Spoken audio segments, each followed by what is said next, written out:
Hi hello இன்றைக்கி நம்ம super and டேஸ்டியான ஒரு ரெசிபி தான் பார்க்க போகிறோம். நம்ம வந்து ஒரு சின்ன வெங்காயத்தை வச்சு செய்கிறதால இது பேர் உள்ளி தீயல், இல்லை ஆனியன் தீயல், எப்படி வேணாலும் சொல்லலாம். நமக்கு பேர் முக்கியம் கிடையாது, ரெசிபியோட டேஸ்ட் தான் முக்கியம். வாங்க எப்படி செய்யறதுன்னு பார்க்கலாம். அதுக்கு ஒரு சூடான பேனில் ஒரு 3 பல் பூண்டு, ஒரு 10 மிளகு போட்டுட்டு, ஒரு கை அளவுக்கு துருவன தேங்காய், பார்த்தாலே தெரியும், நான் ஒரு கைப்பிடி வச்சு காட்டுறேன் பாருங்கள். அந்த அளவுக்கு எடுத்துக்கிட்டு நம்ம அந்த பேனில் வந்து நல்லா பொன் முறுவலாக வறுத்து எடுத்துக்கலாம்.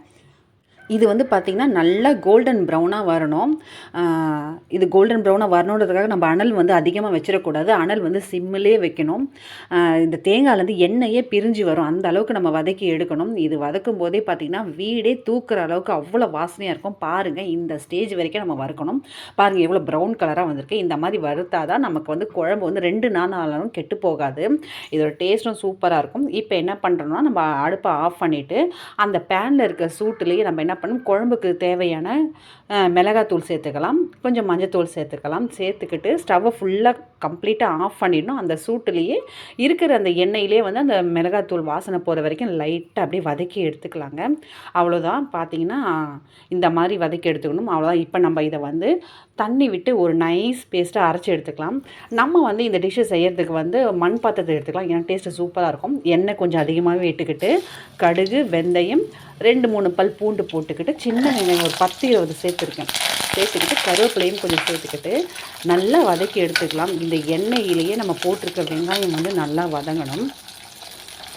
இது சின்ன வெங்காயம் போட்டுக்கிட்டால் அது டேஸ்ட்டு சூப்பராக இருக்கும். பெரிய வெங்காயம் சேர்த்துக்க வேண்டாம் இதுக்கு. அப்புறம் நான் வாசனைக்காக ஒரே ஒரு காஞ்ச மிளகாய் மட்டும் ஒன்று உடச்சி போட்டுக்கிறேன். அவ்வளோதான். ஒரு 1/2 ஹவருக்கு முன்னாடியே ஒரு லெமன் சைஸுக்கு புளியை நான் வந்து ஊற வச்சுருக்கேன். இப்போ அந்த புளி தண்ணியை நம்ம இந்த வெங்காயத்தோடு சேர்த்து ஊற்றிக்கலாம். இந்த வெங்காயம் ஃபுல்லாகவே அந்த புளி தண்ணியில் தான் வேக போகுது. ஒரே ஒரு சின்ன கட்டி வெல்லம் மட்டும் இது கூட சேர்த்துக்கலாம், ஏன்னா டேஸ்ட்டு ரொம்ப சூப்பராக இருக்கும் வெல்லம் சேர்த்துக்கும் போது. அப்படியே ஒரு சின்னதாக ஒரு மிக்ஸ் கொடுத்துட்டு ஒரு 2 நிமிஷம் போல் நம்ம வேக வச்சு எடுத்துக்கலாம். அதுக்கப்புறம் நம்ம ஒரு 2 நிமிஷம் கழித்து பார்க்கும்போது பார்த்திங்கன்னா இந்த மாதிரி நல்லா கொதித்து வரும். வெங்காயம் ஃபுல்லாகவே அதிலே வெந்துட்டுருக்கும். இப்போ நம்ம வந்து நம்ம அரைச்சி வச்சுருக்கோம் பார்த்திங்களா அந்த தேங்காய் பேஸ்ட்டு, நம்ம வந்து அதை வந்து இது கூட ஆட் பண்ணிக்கலாம். பாருங்கள் எவ்வளோ சூப்பராக வெங்காயம்லாம் வெந்துட்டுருக்கு. இதுக்கு வந்து சைட் டிஷ்ஷே தேவை கிடையாது. இதை வச்சு நம்ம வந்து ரைஸ் வந்து சாப்பிட்டுடலாம். இப்போ வந்து நம்ம வந்து அந்த பேஸ்ட் வந்து ஆட் பண்ணிக்கலாம். இதில் இருக்க பச்சை வாசனை போகிற வரைக்கும் நம்ம ஒரு மிக்ஸி கொடுத்துக்கலாம். அதுக்கப்புறம் லைட்டாக அந்த மிக்ஸி அலசின தண்ணியும் இருக்குது பார்த்திங்களா, அதையும் எடுத்து வச்சுருக்கேன். அந்த தண்ணியே இதுக்கு போதுமானது. தண்ணி நிறைய நமக்கு தேவைப்படாது, ஏன்னா இந்த குழம்பு வந்து நல்லா திக்காக இருக்கணும். தண்ணியாக இருந்தால் டேஸ்ட் வராது நமக்கு.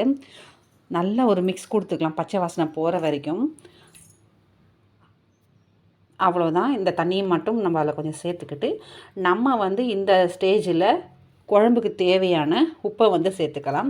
சேர்த்துக்கிட்டு இந்த குழம்பையும் வந்து நம்ம ஒரு 2-3 நிமிஷம், அதுவே போதுமானது, மூடி போட்டு கொதிக்க விட்டுக்கலாம். ஒரு 2-3 நிமிஷம் கொதிக்க விட்டாலே போதும், இந்த குழம்பு வந்து ரெடி ஆகிடும். பாருங்கள், குழம்பு எவ்வளோ சூப்பராக ரெடி ஆகிடுச்சு. நம்ம எவ்வளோ எண்ணெய் ஊற்றணுமோ அவ்வளோ எண்ணெயும் மேலே வந்து பிரிஞ்சு வந்திருக்கு பாருங்கள். இதுதான் வந்து குழம்பு வந்து ரெடியான ஸ்டேஜ். அவ்வளோதான். நமக்கு வந்து குழம்பு வந்து இந்த அளவுக்கு தான் திக்காக இருக்கணும். இதுவே போதுமானது. இதிலே ஒரு 4-5 பேர்கிட்ட நம்ம சாப்பிட்டுடலாம். நீங்கள் ஒரு விஷயம் நோட் பண்ணிங்கன்னா, நம்ம இந்த குழம்புக்கு வந்து தக்காளியே சேர்த்துருக்க மாட்டோம். அப்படி இருந்து இதோட டேஸ்ட் வந்து ரொம்ப சூப்பராக இருக்கும். எல்லாத்துக்கும் மேலே இந்த குழம்பு வந்து தேங்காய் எண்ணெயில் செஞ்சோம்னாக்கா இன்னும் டேஸ்ட்டு கூடுதலாக இருக்கும். அவ்வளோதான், குழம்பு ரெடி ஆகிடுச்சு. லாஸ்ட்டாக நம்ம இறக்கும்போது ஒரு கைப்பிடி கருவேப்பிலை, பச்சை கருவேப்பிலையை போட்டு இறக்கலாம்.